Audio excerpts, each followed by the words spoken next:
प्रयागराज केवल एक भौगोलिक भूखंड नहीं है, ये एक आध्यात्मिक अनुभव क्षेत्र है। ये प्रयाग और प्रयाग के लोगों का ही आशीर्वाद है कि मुझे इस धरती पर बार बार आने का सौभाग्य मिलता है।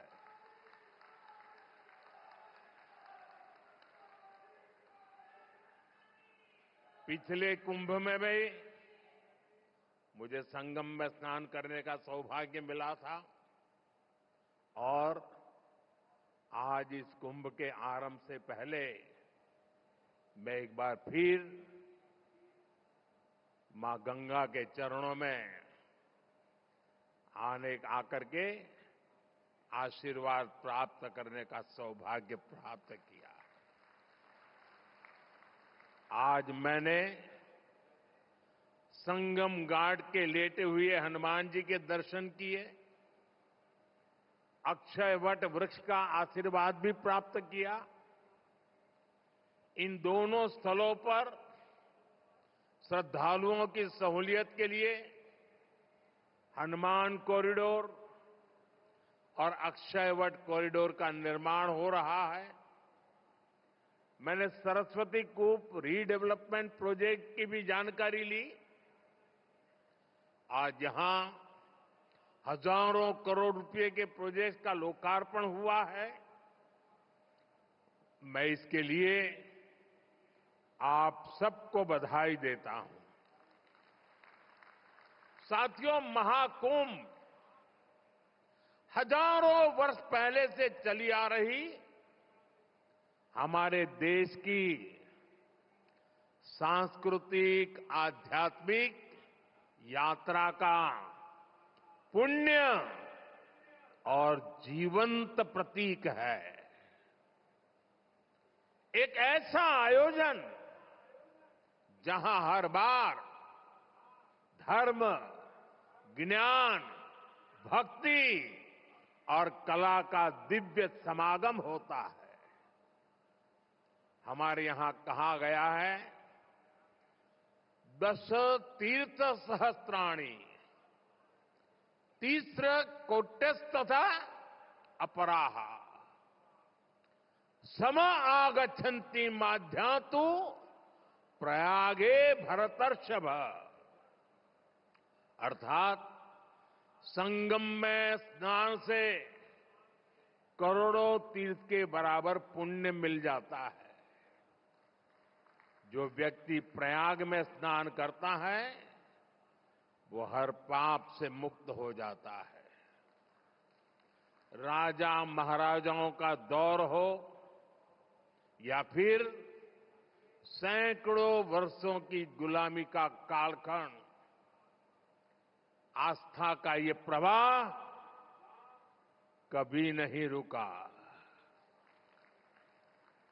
इसकी एक बड़ी वजह यह रही है कि कुंभ का कारक कोई बाह्य शक्ति नहीं है। किसी बाहरी व्यवस्था के बजाय कुंभ मनुष्य के अंतर मन की चेतना का नाम है। ये चेतना स्वतः जागृत होती है। यही चेतना भारत के कोने कोने से लोगों को संगम के तट तक खींच लाती है। गांव, कस्बों, शहरों से लोग प्रयागराज की ओर निकल पड़ते हैं। सामूहिकता की ऐसी शक्ति, ऐसा समागम शायद ही कहीं और देखने को मिले। यहां आकर संत महंत, ऋषि मुनि, ज्ञानी विद्वान, सामान्य मानवी सब एक हो जाते हैं। सब एक साथ त्रिवेणी में डुबकी लगाते हैं। यहां जातियों का भेद खत्म हो जाता है, संप्रदायों का टकराव मिट जाता है। करोड़ों लोग एक थे, एक विचार से जुड़ जाते हैं। इस बार भी महाकुंभ के दौरान यहां अलग अलग राज्यों से करोड़ों लोग जुटेंगे। उनकी भाषा अलग होगी, जातियां अलग होगी, मान्यताएं अलग होगी, लेकिन संगम नगरी में आकर वो सब एक हो जाएंगे। और इसलिए मैं फिर एक बार कहता हूं, ये महाकुंभ एकता का महायज्ञ है, जिसमें हर तरह के भेदभाव की आहुति दी जाती है। यहां संगम में डुबकी लगाने वाला हर भारतीय एक भारत श्रेष्ठ भारत की अद्भुत तस्वीर प्रस्तुत करता है। साथियों, महाकुंभ की परंपरा का सबसे अहम पहलू ये है कि इस दौरान देश को दिशा मिलती है। कुंभ के दौरान संतों के वाद में, संवाद में, शास्त्रार्थ में, शास्त्रार्थ के अंदर देश के सामने मौजूद अहम विषयों पर, देश के सामने मौजूद चुनौतियों पर व्यापक चर्चा होती है। और फिर संत जन मिलकर राष्ट्र के विचारों को एक नई ऊर्जा देते थे, नई राह भी दिखाते थे। संत महात्माओं ने देश से जुड़े कई महत्वपूर्ण निर्णय कुंभ जैसे आयोजन स्थल पर ही लिए हैं। जब संचार के आधुनिक माध्यम नहीं थे, तब कुंभ जैसे आयोजनों ने बड़े सामाजिक परिवर्तनों का आधार तैयार किया था। कुंभ में संत और ज्ञानी लोग मिलकर समाज के सुख दुख की चर्चा करते थे, वर्तमान और भविष्य को लेकर चिंतन करते थे। आज भी कुंभ जैसे बड़े आयोजनों का महात्म्य वैसा ही है। ऐसे आयोजनों से देश के कोने कोने में समाज में सकारात्मक संदेश जाता है। राष्ट्र चिंतन की ये धारा निरंतर प्रवाहित होती है। इस आयोजन के नाम अलग अलग होते हैं, पड़ाव अलग अलग होते हैं, मार्ग अलग अलग होते हैं, लेकिन यात्री एक होते हैं, मकसद एक होता है। साथियों, कुंभ और धार्मिक यात्राओं का इतना महत्व होने के बावजूद पहले की सरकारों के समय इनके महात्म्य पर ध्यान नहीं दिया गया। श्रद्धालु ऐसे आयोजनों में कष्ट उठाते रहे, लेकिन तब की सरकारों को इससे कोई फर्क नहीं पड़ता था। इसकी वजह थी कि भारतीय संस्कृति से, भारत की आस्था से उनका लगाव नहीं था। लेकिन आज केंद्र और राज्य में भारत के प्रति आस्था, भारतीय संस्कृति को मान देने वाली सरकार है। इसलिए कुंभ में आने वाले श्रद्धालुओं के लिए सुविधाएं जुटाना डबल इंजन की सरकार अपना दायित्व समझती है। इसलिए यहां केंद्र और राज्य सरकार ने मिलकर हजारों करोड़ रुपए की योजनाएं शुरू की है। सरकार के अलग अलग विभाग जिस तरह महाकुंभ की तैयारियों को पूरा करने में जुटे हैं वह बहुत ही सराहनीय है।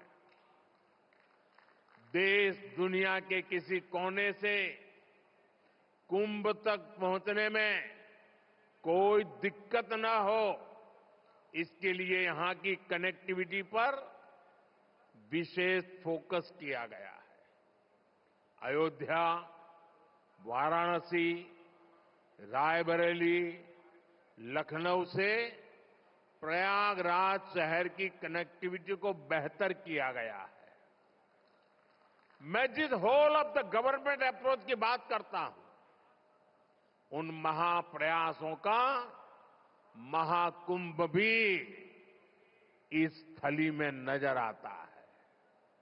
साथियों, हमारी सरकार ने विकास के साथ साथ विरासत को भी समृद्ध बनाने पर फोकस किया है।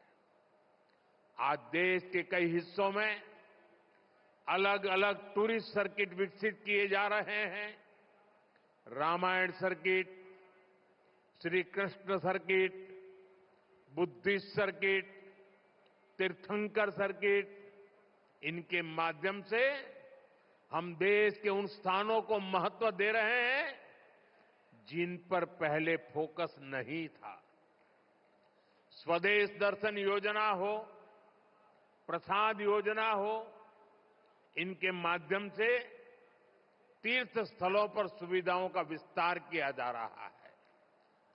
अयोध्या के भव्य राम मंदिर ने पूरे शहर को कैसे भव्य बना दिया है, हम सब इसके साक्षी हैं। विश्वनाथ धाम, महाकाल, महालोक, इसकी चर्चा आज पूरे विश्व में है।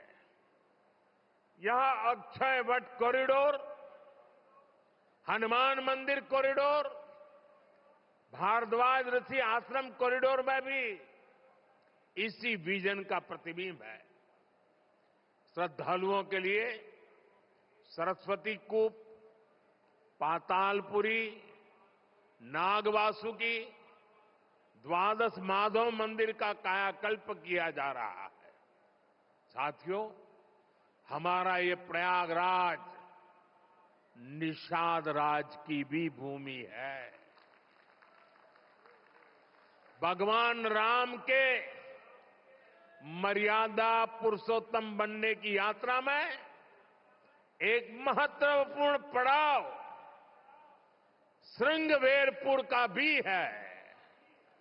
भगवान राम और केवट का प्रसंग आज भी हमें प्रेरित करता है। केवट ने अपने प्रभु को सामने पाकर उनके पैर धोए थे, उन्हें अपनी नाव से नदी पार कराई थी। इस प्रसंग में श्रद्धा का अनन्य भाव है। इसमें भगवान और भक्त की मित्रता का संदेश है। इस घटना का ये संदेश है कि भगवान भी अपने भक्त की मदद ले सकते हैं। प्रभु श्री राम और निषाद राज की इसी मित्रता के प्रतीक के रूप में श्रृंगवेरपुर धाम का विकास किया जा रहा है। भगवान राम और निषाद राज की प्रतिमा भी आने वाली पीढ़ियों को समता और समरसता का संदेश देती रहेगी। साथियों, कुंभ जैसे भव्य और दिव्य आयोजन को सफल बनाने में स्वच्छता की बहुत बड़ी भूमिका है। महाकुंभ की तैयारियों के लिए नमामि गंगे कार्यक्रम को तेजी से आगे बढ़ाया गया है। प्रयागराज शहर के सैनिटेशन और वेस्ट मैनेजमेंट पर फोकस किया गया है। लोगों को जागरूक करने के लिए गंगा दूत, गंगा प्रहरी और गंगा मित्रों की नियुक्ति की गई है। इस बार कुंभ में 15,000 से ज्यादा मेरे सफाई कर्मी भाई बहन कुंभ की स्वच्छता को संभालने वाले हैं। मैं आज कुंभ की तैयारी में जुटे अपने सफाई कर्मी भाई बहनों का अग्रिम आभार भी व्यक्त करूंगा। करोड़ों लोग यहां पर जिस पवित्रता, स्वच्छता, आध्यात्मिकता के साक्षी बनेंगे, वो आपके योगदान से ही संभव होगा। इस नाते यहां हर श्रद्धालु के पुण्य में आप भी भागीदार बनेंगे। जैसे भगवान कृष्ण ने झूठे पत्तल उठाकर संदेश दिया था कि हर काम का महत्व है, वैसे ही आप भी अपने कार्यों से इस आयोजन की महानता को और बड़ा करेंगे। ये आप ही हैं जो सुबह सबसे पहले ड्यूटी पर लगते हैं और देर रात तक आपका काम चलता रहता है। 2019 में भी कुंभ आयोजन के समय यहां की स्वच्छता की बहुत प्रशंसा हुई थी। जो लोग हर 6 वर्ष पर कुंभ या महाकुंभ में स्नान के लिए आते हैं, उन्होंने पहली बार इतनी साफ सुंदर व्यवस्था देखी थी। इसलिए आपके पैर धुलकर मैंने अपनी कृतज्ञता दिखाई थी। हमारे स्वच्छता कर्मियों के पैर धोने से मुझे जो संतोष मिला था, वो मेरे लिए जीवन भर का यादगार अनुभव बन गया है। साथियों, कुंभ से जुड़ा एक और पक्ष है जिसकी चर्चा उतनी नहीं हो पाती। ये पक्ष है कुंभ से आर्थिक गतिविधियों का विस्तार। हम सभी देख रहे हैं कैसे कुंभ से पहले इस क्षेत्र में आर्थिक गतिविधियों में तेजी आ रही है। लगभग 1.5 महीने तक संगम किनारे एक नया शहर बसा रहेगा, जहां हर रोज लाखों की संख्या में लोग आएंगे। पूरी व्यवस्था बनाए रखने के लिए प्रयागराज में बड़ी संख्या में लोगों की जरूरत पड़ेगी। 6,000 से ज्यादा हमारे नाविक साथी, हजारों दुकानदार साथी, पूजा पाठ और स्नान ध्यान कराने में मदद करने वाले सभी का काम बहुत बढ़ेगा। यानी यहां बड़ी संख्या में रोजगार के अवसर तैयार होंगे। सप्लाई चेन को बनाए रखने के लिए व्यापारियों को दूसरे शहरों से सामान मंगाने पड़ेंगे। प्रयागराज कुंभ का प्रभाव आसपास के जिलों पर भी पड़ेगा। देश के दूसरे राज्यों से आने वाले श्रद्धालु ट्रेन या विमान की सेवाएं लेंगे। इससे भी अर्थव्यवस्था में गति आएगी। यानी महाकुंभ से सामाजिक मजबूती तो मिलेगी ही, लोगों का आर्थिक सशक्तिकरण भी होगा। साथियों, महाकुंभ 2025 का आयोजन जिस दौर में हो रहा है, वो टेक्नोलॉजी के मामले में पिछले आयोजन से बहुत आगे है। आज पहले की तुलना में कई गुना ज्यादा लोगों के पास स्मार्टफोन है। 2013 में डेटा आज की तरह सस्ता नहीं था। आज मोबाइल फोन में यूजर फ्रेंडली एप्स हैं जिसे कम जानकार व्यक्ति भी उपयोग में ला सकता है। थोड़ी देर पहले अभी मैंने कुंभ सहायक चैटबॉट को लॉन्च किया है। पहली बार कुंभ आयोजन में एआई, आर्टिफिशियल इंटेलिजेंस और चैटबॉट का प्रयोग होगा। एआई चैटबॉट 11 भारतीय भाषाओं में संवाद करने में सक्षम है। मेरा ये भी सुझाव है कि डेटा और टेक्नोलॉजी के इस संगम से ज्यादा लोगों को जोड़ा जाए। जैसे महाकुंभ से जुड़ी फोटोग्राफी कंपटीशन का आयोजन किया जा सकता है। महाकुंभ को एकता के महायज्ञ के रूप में दिखाने वाली फोटोग्राफी की प्रतियोगिता रखी जा सकते हैं। इस पहल से युवाओं में कुंभ का आकर्षण बढ़ेगा। कुंभ में आने वाले ज्यादातर श्रद्धालु इसमें हिस्सा लेंगे। जब ये तस्वीरें सोशल मीडिया पर पहुंचेगी तो कितना बड़ा कैनवास तैयार होगा, इसकी कल्पना नहीं कर सकते। इसमें कितने रंग, कितनी भावनाएं मिलेगी, ये गिन पाना मुश्किल होगा। आप आध्यात्म और प्रकृति से जुड़ी किसी प्रतियोगिता का आयोजन भी कर सकते हैं। साथियों, आज देश एक साथ विकसित भारत के संकल्प की तरफ तेजी से बढ़ रहा है। मुझे विश्वास है कि इस महाकुंभ से निकली आध्यात्मिक और सामूहिक शक्ति हमारे इस संकल्प को और मजबूत बनाएगी। महाकुंभ स्नान ऐतिहासिक हो, अविस्मरणीय हो, मां गंगा, मां यमुना और मां सरस्वती की त्रिवेणी से मानवता का कल्याण हो, हम सबकी यही कामना है। संगम नगरी में आने वाले हर श्रद्धालु को मैं शुभकामनाएं देता हूं।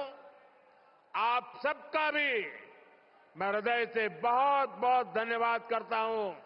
मेरे साथ बोलिए, भारत माता की, भारत माता की, भारत माता की, गंगा माता की, गंगा माता की, गंगा माता की। बहुत बहुत धन्यवाद। बहुत बहुत धन्यवाद, साधुवाद माननीय प्रधानमंत्री जी, आपके इस प्रेरणादायी उद्बोधन के लिए।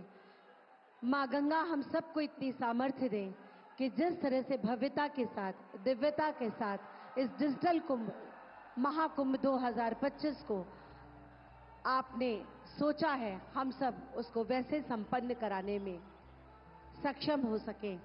आपका आशीर्वाद, आपका मार्गदर्शन जरूर हम सबका मार्ग प्रशस्त करेगा। बहुत बहुत आभार। बहुत करतल ध्वनि के साथ एक बार पुनः जोरदार तालियों के साथ हम सब माननीय प्रधानमंत्री जी के प्रति आभार व्यक्त करते हैं, उनको नमन करते हैं, उनका अभिनंदन और वंदन करते हैं। भारत माता की, भारत माता की, वंदे वंदे। मैं अगर कहूं माननीय प्रधानमंत्री जी के लिए तो गलत ना होगा कि चाहता हूं कि कोई नेक काम हो जाए, मेरी हर सांस इस देश के नाम हो जाए। जो सर उठे तो सामने तिरंगा हो और जो सर झुके तो देश को प्रणाम हो जाए। बहुत बहुत एक बार पुनः माननीय प्रधानमंत्री जी का आभार, उन्हें साधुवाद, उन्हें धन्यवाद। इसी के साथ माननीय प्रधानमंत्री जी का इस मंच से प्रस्थान। पुनः एक बार सम्मानित मंच के प्रति आभार। और प्रधानमंत्री नरेंद्र मोदी ने अपने प्रयागराज दौरे में कुंभ कलश रख 6000 करोड़ से ज्यादा की परियोजनाओं का लोकार्पण